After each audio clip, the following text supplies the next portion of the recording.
디모데전서 후서는 목회 서신이면서 이제 바울이 말년에 쓴 서신이죠. 이 때문에 그의 말년을 어떻게 관리를 했는가 하는 것을 살펴보고자 이 말씀을 선택을 했습니다. 사도 바울은 신약 성경을 통해서 자신이 어떻게 주님을 만나서 변화되었고 또 하나님의 구원을 체험하게 되었는가를 여러 번 간증을 합니다. 근데 이 간증이 성경이 되었거든요. 근데 굉장히 중요합니다. 바울이 다메섹 도상에서 예수님을 만나 회심한 간증은 우리가 설교를 많이 했지 않습니까? 너무 극적이고 충격적이고 감동적이죠. 네, 그렇기 때문에 그걸 읽을 때마다 은혜가 되는 겁니다. 예, 사도 바울은 자신의 간증을 사도행전에서만 3번 9장, 22장, 26장에 나옵니다. 3번 했고요. 그리고 서신서에서도 갈라디아서, 빌립보서, 또 디모데전서의 간증을 나옵니다.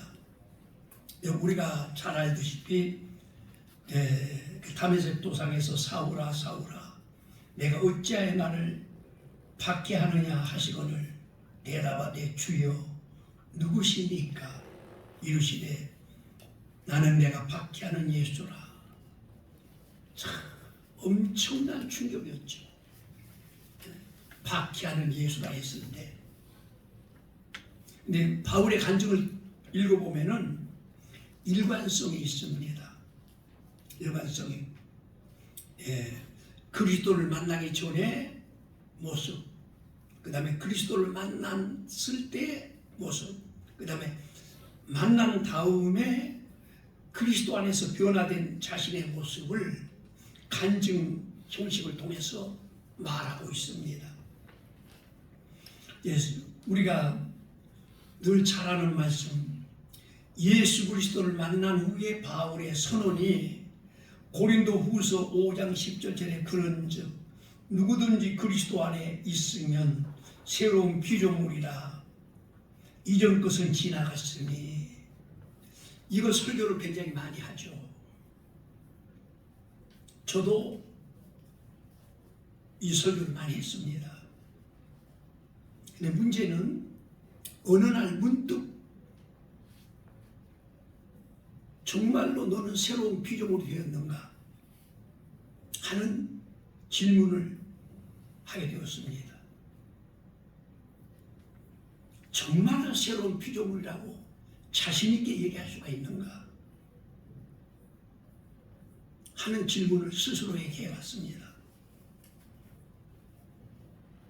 이 바울의 말을 설교는 우리가 쉽게 하는데 내가 정말로 새로운 피조물인가 하는 질문이에요. 인간 변화는 천지창조보다 더 어렵다고들 합니다. 우리가 목회를 해보면은 참 변화된다는 게 너무 힘들다. 어쩌면 이렇게 힘들까 하는 걸 느낄 때가 많습니다. 그래서 우리가 웃는 말로 인간 변화는 천지창조보다 더 어렵다 그럽니다. 나 하나를 변화시키기 위해서 하나님께서 어떻게 하셨는가? 만세전에 예정하시고 독생자를 이 땅에 보내셔서 나 대신 죽게 하시고, 그리고 수많은 종들이 피를 흘려 순교하게 하시고, 그리고 나를 불러주시고 했는데도 변화가 안 돼요. 그게 우리의 모습입니다. 이 때문에 새로운 피조물이라고 하는 선언을 자신이 할 수가 있을까 하는 것에 부딪힐 때가 있었습니다. 언제 변화되느냐? 성경에서 계속 일관성 있게 얘기하는 거 보니 하나님의 사랑에 부딪혔을 때 변화된다는 것을 우리는 잘 알고 있습니다. 그래서 예수님께서 우리에게 물으십니다. 내가 나를 사랑하느냐? 베드로에게 물은 질문은 우리에게 하신 질문이죠. 사랑만이 인간을 변화시키기 때문에 그렇습니다. 사랑하는 사람을 만난 사람들마다 스토리가 생겨요. 얘기거리가 생깁니다. 그래서 사람이 제일 행복하게, 신나게, 감격스럽게 얘기할 수 있는 인간사, 그것은 역시 사랑 얘기입니다.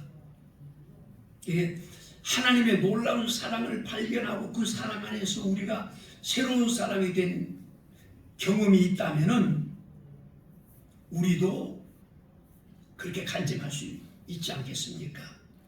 누구든지 그리스도 안에 있으면 새로운 피조물이라. 할렐루야. 하나님의 놀라운 사랑에 감격하고 그 사랑 안에서 새로운 사람이 된 경험이 있다면 우리는 그러나 어느 순간 우리는 이 질문을 해봐야 합니다. 예수 그리스도를 만나기 전에 바울은 어떤 사람이었는가? 디모데전서 1장 13절에 내가 전에는 회방자요 핍박자요 포행자였으나, 이것은 과거의 성경이 그렇게 되어 있어요. 지금 성경은 단어를 약간 바꿨습니다. 우리가 기억해야 할 것은 디모데전서 후서는 사도 바울이 말년에 쓴 서신이었다 하는 것 잘 알고 있습니다. 그 뭘 의미합니까? 그때는 이미 아시아와 유럽 도처에 많은 교회가 세워져 있었습니다.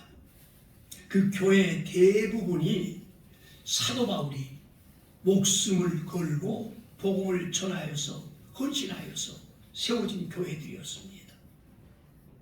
근데 그때 이 디모데전서 후서를 썼을 때는 사도 바울의 영적 권위가 누구도 부인할 수 없는 위치에 있었습니다. 여러분, 복음을 전하기 위해서 자신의 일생을 바치고 밤낮으로 수고하고 헌신했습니다. 그쯤 되면은 과거에 자기의 부끄러운 이야기를 다 묻어두고 자기의 업적을 내세우고 또 나는 이렇게 하고 하나님이 나와 이렇게 했다 자랑할 수 해도 아무도 의를 잘 살기 없습니다. 그만큼 수고를 많이 했습니다. 그런데 나이 많은 바울이 교회들에서 바울을 초청해서 말씀을 듣고 싶어 하고 바울을 만나기를 원하는 사람이 그렇게 많은 때에 자신의 과거를 숨기지 않고 살아가는 제자 디모데에게 말하고 있습니다. 바울의 모습에서 저 모습과 이렇게 대비시켜서 생각을 해보면은 저는 얼마나 아직까지 작은 자인가, 티끌 같은 자인가를 알 수가 있습니다. 그는 자기 의도를 절대 내세우지 않고 그 다음에 자기 과거가 어떤 자였다는 걸 서슴없이 얘기를 합니다. 회방자요, 이것은 지금 성경에는 비방자요 그렇게 되어 있고요. 핍박자요, 이것은 박해자요 그렇게 바꿨고요. 포행자를 폭행자로 바꿨습니다. 뜻은 같습니다. 회방자는 자기 입으로 하나님의 이름과 명예를 더럽혔던 자인 것을 말합니다. 그리고 그 다음에 핍박자라는 것은 수단과 방법을 가리지 않고 복음을 방해하는 자라는 뜻입니다. 야비하고 비열하게 온갖 수단과 방법으로 복음을 방해하는 자, 이게 무슨 소리죠? 도저히 용서받을 수 없는 자였다고 말하고 있습니다. 그리고 마지막으로 폭행자, 옛날 성경에는 포행자로 되어 있는데 자신이 직접 행동으로 옮겨서 복음을 방해하고 앞장섰던 자라는 고백입니다. 그러니까 죽어 마땅한 자라는 고백이죠. 회방자는 하나님께 대하여 거슬렸고 핍박자는 하나님의 사람들에 대하여 적대하고 그들을 죽이려고 앞장섰고 폭행자는 구체적으로 그 다음에 앞장서서 하나님의 역사를 방해했던 자라는 것이죠. 그러니까 사도 바울은 하나님을 정면으로 대적하고 있었던 원수였습니다. 도저히 용서할 수 없는 사람이었다는 고백이에요. 여러분, 그래서 사도행전 8장 1절에 사울이 그의 죽임 당함을 마땅히 여기더라. 스데반 순교할 때 스데반 순교를 앞장섰던 인물, 그에게는 예수님을 만나기 전에 사도 바울, 그에게는 어떤 동정심이나 긍휼도 없었던 살인자였습니다. 사도행전 9장 1절로 2절에 보면은 사울이 주의 제자들을 대하여 여전히 위협과 살기가 등등하여. 여러분, 바울의 모습을 한번 그때 당시에 예수님을 만나기 전에 바울의 모습을 좀 그려보십시오. 살기가 등등했다. 살기가 위협과 살기가 등등했다 했는 겁니다. 등등했다는 건 가득 찼다는 거죠. 악독한 자의 모습입니다. 그러니까 하나님의 긍휼과 은혜를 도저히 받을 자격이 없는 멸망과 저주와 심판을 받아 마땅한 자라는 고백입니다. 그래서 디모데전서 사랑하는 디모데에게 내가 비방자요 박해자요 폭행자였으나 도리어 긍휼을 입은 것은 내가 믿지 아니할 때 알지 못하고 행하였습니다 하고 말합니다. 여러분, 이 말을 할 때 우리 뭘 느낍니까? 사도 바울은 그렇게 공로를 많이 세우고 주를 위해서 자신의 전부를 들여서 최선을 다해 충성을 했지만은 자기가 용서받을 수 없는 죄인인 것을 한 번도 잊어버리지 않았다는 거죠. 우리는 어떻습니까? 저는 우리가 목회 20년 하고 30년 하고 40년 했어. 허물과 흠이 없고 거룩하게만 살았는가요? 저는 그렇지 못했습니다. 실수도 많이 했습니다. 허물도 있습니다. 부끄러운 일도 있습니다. 과거는 어땠는가요? 과거는 남보다 모범이 됐는가요? 깨끗했나요? 저는 그렇지 않았습니다. 여러분, 우리는 그러나 그 과거에 부끄러운 나의 모습을 감추려고 하잖아요. 네. 그리고 자기의 좋은 모습만 보이려고 하잖아요. 근데 바울은 자기의 옛날의 모습을 그대로 얘기하면서 잊지 않습니다. 내가 전에는 비방자요 박해자요 폭행자였으나 하고 얘기합니다. 그러니까 바울 자신의 문제가 뭐냐면은 믿지 못하고 알지 못해서, 내가 믿지 아니할 때 알지 못하고, 그러니까 믿지 못하고 알지 못하고 하나님을 대적하는 자가 되었다고 말하고 있습니다. 그러니까 믿지 못했다는 게 뭐죠? 불신이죠. 불신.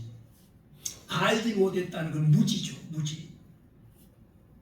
그리스도가 누구신지를 알지 못하는 무지. 십자가의 의미를 알지 못하는 무지를 말합니다. 여기서 불신은 바울이 그리스도 복음에 대하여 비방자요, 박해자요, 폭행자였던 그 까닭인 무엇 때문에 그렇게 되었을까요? 죄 때문입니다. 인간의 모든 문제는 우리가 잘 알지 않습니까? 인간의 모든 문제의 뿌리에는 항상 죄가 도사리고 있습니다.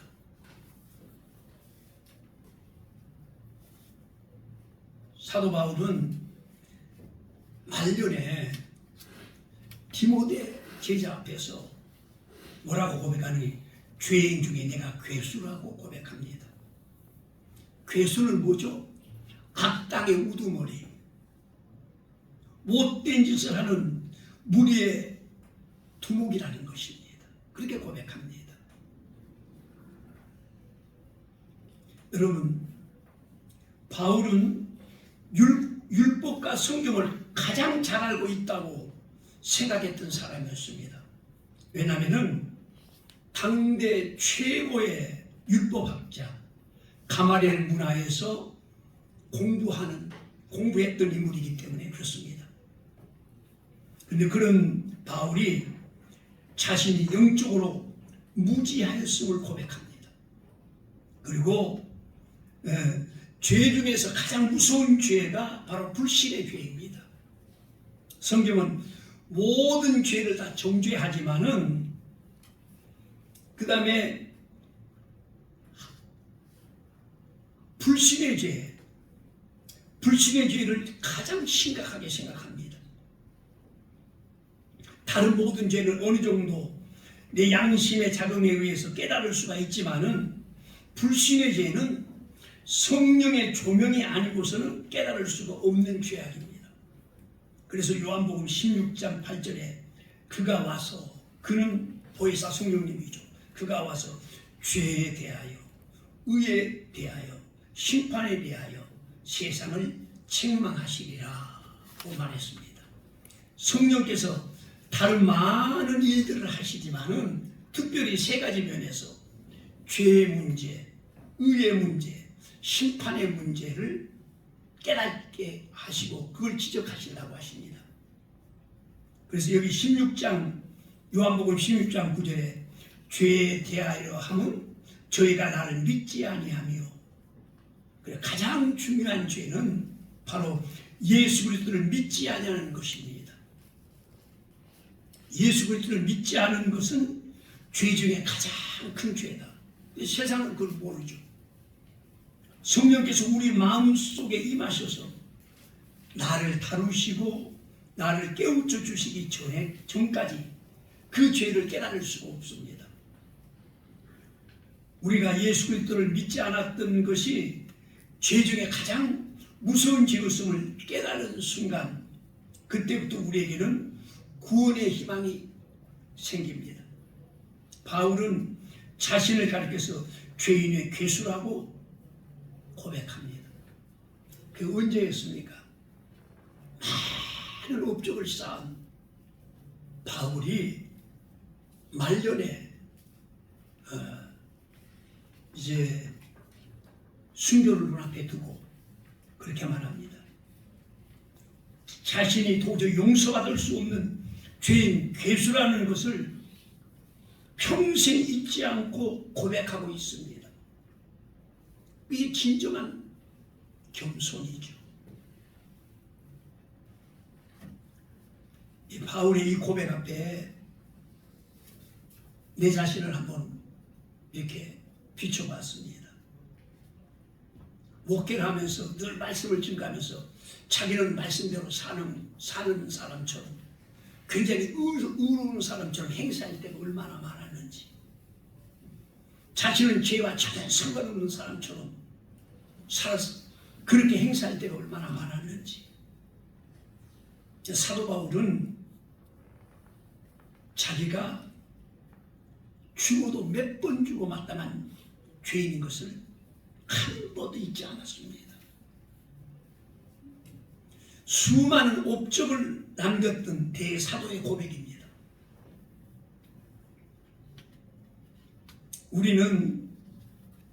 우리가 쓸만한 인간이라고 생각할 때가 있습니다.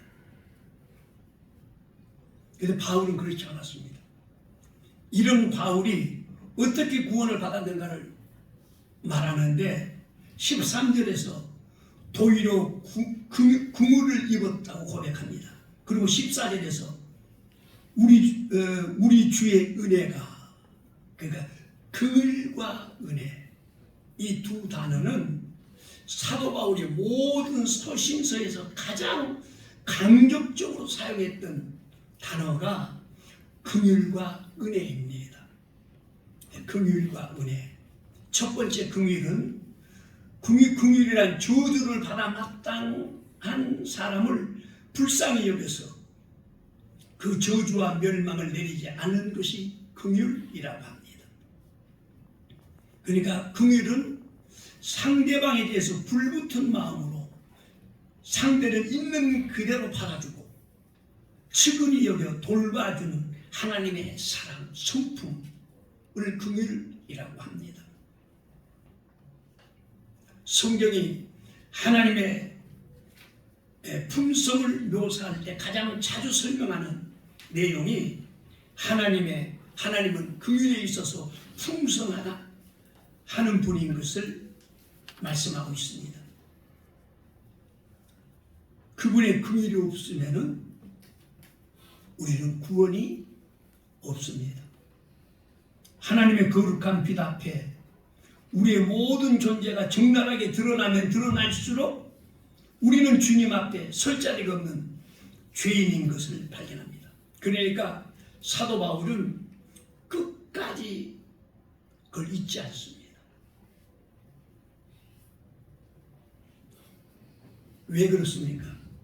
자기가 구원받은 감격을 사도 바울은 순교당하는 날까지 그 감격과 감사가 가슴속에 활활하게 타오르고 있었습니다. 그런 자기가 구원을 받고 그리고 하나님께 쓰임받았다는 그 감사와 감격이 식지 않았습니다.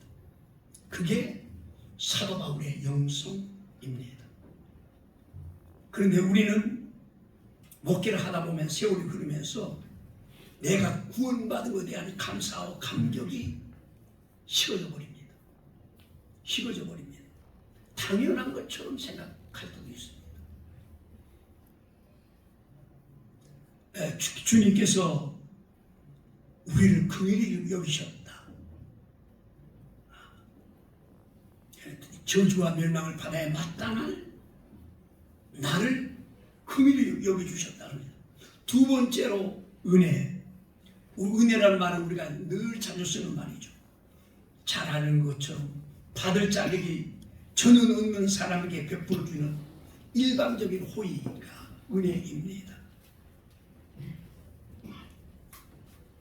우리 역시 마찬가지입니다. 저주와 멸망을 받아 마땅한 사람들이었습니다. 그러나 주께서 우리를 긍휼히 여기셔서 이 저주를 거두시고 대신 하나님의 사랑과 하나님의 친절과 하나님의 구원을 일방적으로 우리에게 베푸셨습니다. 근데 우리는 그걸 알면서도 감격이 없습니다. 사도 바울은 그 감격으로 일평생 그 감격이 식지 않았습니다. 사도 바울이 큰 일을 감당하면서도 구원에 대한 감사가 늘 잊지 않았습니다. 하나님의 은혜를 늘 감사했습니다. 예수도 2장 8절로 9절에 보니까 너희가 그 은혜를 인하여 믿음으로 말미암아 구원을 얻었나니 이것이 너희에게서 난 것이 아니요 하나님의 선물이라 행위에서 난 것이 아니니 이는 누구든지 자랑치 못하게 하려 함이니라. 우리가 잘 아는 말씀입니다. 네. 사도 바울이 자신의 간증에서 두드러지게 강조하고 있는 것은 하나님의 긍휼과 하나님의 은혜로 자기가 구원받았음을 말하고 있습니다. 네. 그리고 15절에 미쁘다 모든 사람이 받을 만한 이 말이요 그리스도 예수께서 죄인을 구원하시려고 세상에 임하셨다 하였도다.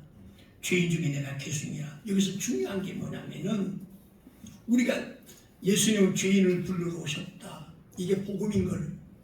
예수님이 의인을 불러러 오셨다 하면 우리는 벌써 버림받았고 주님 앞에 부름받을 수가 없지 않습니까?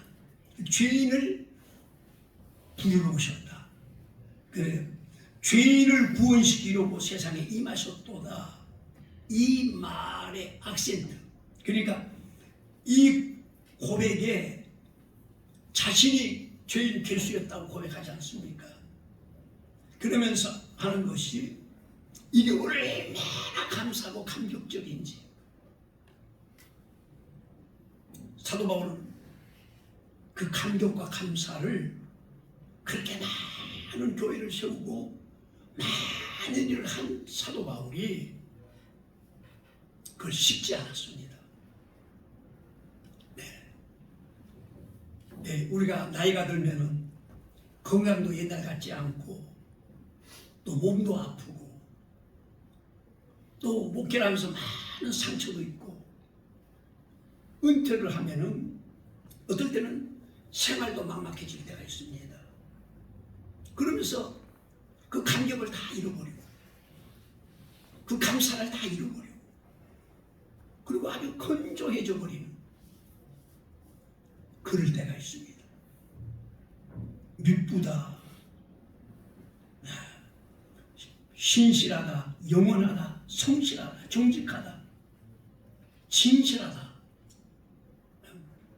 여러 가지 말로 거짓이 없다. 다 번역할 수가 있습니다. 그게 복음입니다. 죄인을 불러 오셨다. 내가 죄인 중에 괴수였다 하는 거예요. 그래서 나를 부르셨다는 겁니다. 그래서 사도 바울이 감격과 감사가 넘치는 그런 얘기를 하는 겁니다. 미쁘다 모든 사람이 받을 만한 이 말이요.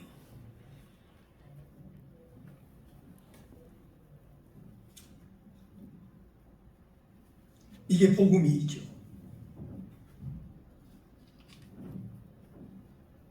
여러분 저는 이제 나이가 들어서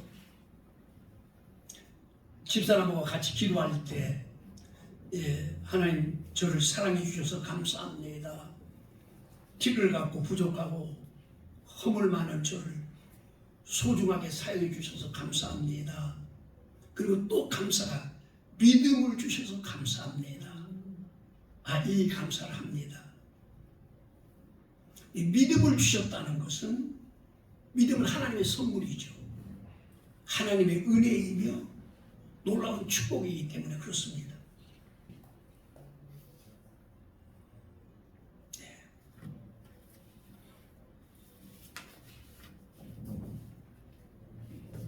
그런데 우리는 복음에 대한 뜨거운 감격과 감사가 식어져 버린 이번에 그 중국 지도자 40명을 제주도에서 훈련시킬 때 그들의 그러니까 우리와 다른 게 한국계와 다른 게 뭐냐면 그들의 열정입니다. 그들의 열정, 말씀에 대한 갈망. 이것은 우리 한국계 초기의 60년대 이상이었습니다. 굉장히. 근데 우리는 그 감격을 다 잃어버렸습니다. 사도 바울은 그가 순교를 눈앞에 두고 있는 말년에도 복음에 대한 뜨거운 감격과 감사가 넘치고 있습니다. 바울의 영성이죠. 여러분, 사도 바울이 예수 그리스도를 만난 이후에 변화된 것을 우리가 생각해 보도록 하겠습니다. 14절에 우리 주 은혜가 그리스도 예수 안에 있는 믿음과 사랑과 함께 넘쳐도록 풍성하였도다. 바울은 첫째, 자기에게 믿음을 주신 걸 감사합니다. 믿음의 사람이 된 걸 감사합니다. 지금까지 바울은 예수 그리스도를 불신하는 자리에 있었습니다. 그러나 바울은 구원을 받았고 또한 예수 그리스도를 신뢰하는 믿음 속으로 들어갔습니다. 이 믿음은 하나님께서 주신 선물입니다. 그는 말합니다. 그는 로마서에서 의인은 오직 믿음으로 살리라. 믿음으로 산다는 것은 우리에게 주신 은혜이며 놀라운 축복입니다. 믿음으로 사는 사람이 되었다. 믿음을 주셨다는 것. 우리 믿음은 연약해서 흔들릴 때도 많지만은 그러나 믿음을 주신 것에 감사해야 됩니다. 두 번째 변화는 바울은 예수님을 만나기 전에는 이욕과 살기가 등등한 사람이었습니다. 자비와 긍휼이 없는 사람이었습니다. 사랑이 없는 사람이었습니다. 그는 그리스도를 미워하고 그리스도인들을 가닥없이 싫어하고 죽이려고 했습니다. 그러나 구원받고 나서 바울은 그 마음속에 사랑이 부어졌습니다. 로마서 5장 5절에 소망이 우리를 부끄럽게 하지 아니하면 우리에게 주신 성령으로 말미암아 하나님의 사랑이 우리 마음에 부음바 되리니 사랑이 부어졌습니다. 이 사랑은 부어진 사랑은 자꾸 더 커지고 자라게 되어 있습니다. 여러분 사도 바울만 그렇습니까? 사도 요한 사랑의 사도라고 부릅니다. 그런데 굉장히 이기적이고 자기 중심적인 사람이었습니다. 그는 예수님이 왕이 되면 우편에 좌편에 자기가 앉겠다고 그렇게 요구했던 인물이었습니다. 그러나 그의 마음속에 사랑이 부어지니까 그는 사랑의 사도로 변화되었습니다. 이게 하나님의 은혜지요. 그리고 사도 바울에게 세 번째 변화는 그는 그리스도 예수의 사도가 되었던 것입니다. 12절에 나를 능하게 하신 그리스도 예수 우리 주께 내가 감사하며 나를 충성되게 여겨 내게 직분을 맡기시니 라고 말씀하십니다.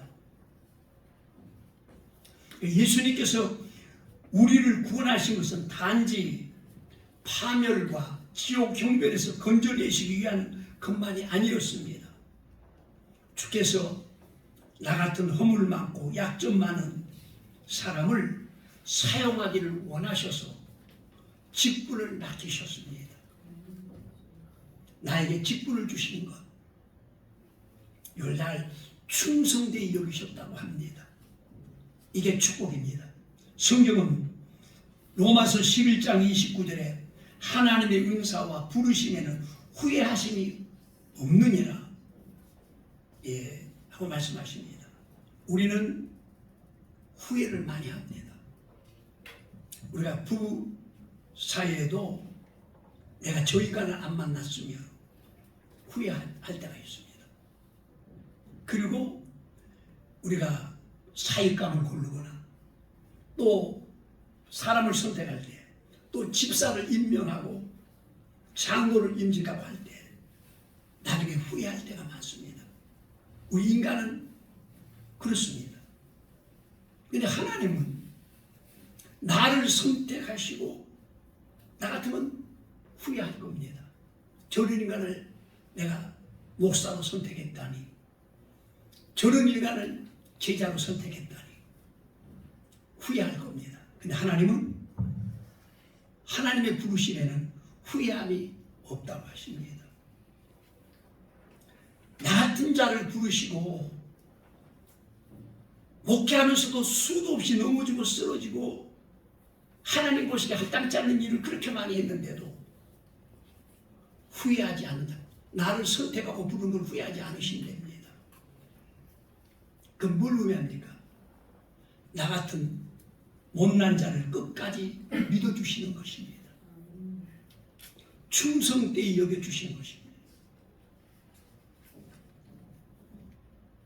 우리는 베드로를 세 번씩 부인한 베드로 못지않게 우리는 믿음이 뒤죽박죽할 때가 많았습니다. 근데도 주님은 나를 부르심을 후회하지 않으십니다. 그래서 우리는 하나님의 은혜를 바다를 먹물로 삼고 하늘을 두루마리 삼아서 다 기록해도 기록할 수가 없다는 얘기가 실감이 날 때, 실감이 날 때, 그때가 우리가 영성이 깨어있을 때입니다. 우리가 아무리 충성을 해도 그 은혜를 갚을 길이 없습니다. 우리가 주님께 하는 감사가 어떤 감사인가요? 바울은 주께서 왜 자기와 같은 사람을 구원하셨을까 하는 문제를 묵상하면서 두 가지 결론을 내립니다. 16절에 그러나 내가 긍휼을 입은 까닭은 예수 그리스도께서 내게 먼저 일체 오래 참으심을 보이사 후에 주를 믿어 영생 얻는 자들에게 본이 되게 하려 하심이니라. 첫 번째 결론이 본이 되게 하시려고 나 같은 놈을 불렀다 하는 겁니다. 하나님을 반역하고 하나님의 일을 회방하고 또 하나님의 사람들을 핍박하고 죽였던 자기를 구원하신 이유는 무엇일까? 나중에 주를 믿어 영생을 얻는 많은 사람, 다른 사람에게 본이 되게 하시려고 나를 구원하셨다는 겁니다. 여기서 본이 되게 하셨다는 게 무슨 뜻일까요?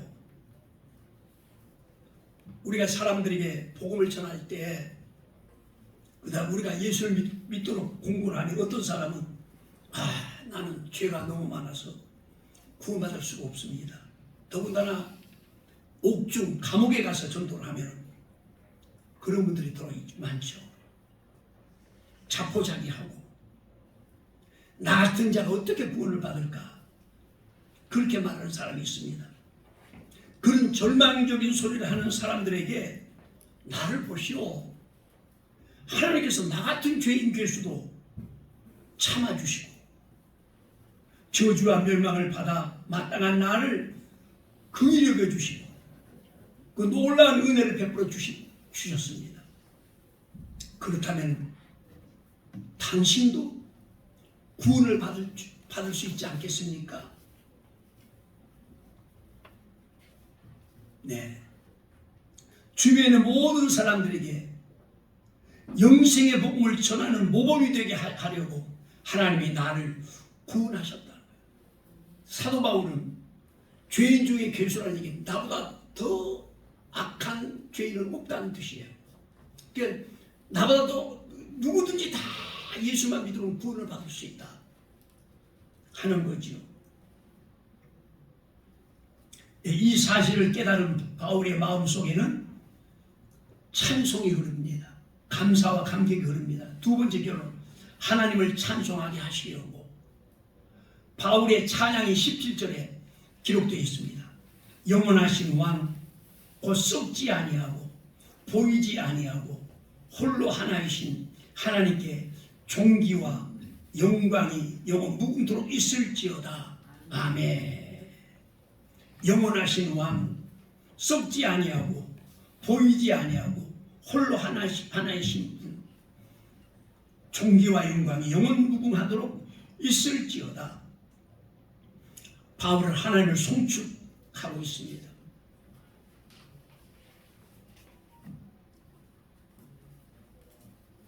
여러분, 우리의 입술에서 찬송이 그쳤다면 그 사람은 영성을 살아있는가를 의문해 봐야 됩니다. 많은 일을 하고 나이 많고 늙은 바울의 입술과 그의 중심에는 하나님을 송축하는 소리가 끝쳐지지 않고 흘러나옵니다. 여러분, 그게 바울이 믿음을 지키는 게 얼마나 중요한지 우리에게 보여주는 모범이십니다. 그렇게 믿음을 지키는 게 중요하다는 것을 우리에게 말씀해 주고 있는 것입니다. 우리가 기력이 떨어지고 그 다음에 또 그랬을 때 또 교회에서 한국교회 문제가 뭐냐면은 은퇴를 하신 후에 큰 교회는 원로 목사님 그 후에도 생활이 보장되죠. 근데 개척교회, 작은 교회, 농어촌 교회 은퇴하면 보장이 되지 않습니다. 연금을 좀 있는 분들이면 그거 가지고 살기가 급급해진다고 생각을 하죠.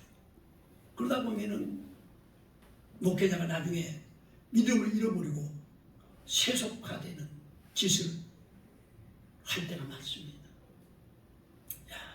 40년, 30년을 목회한 사람의 말년이 그럴 때가 있어요.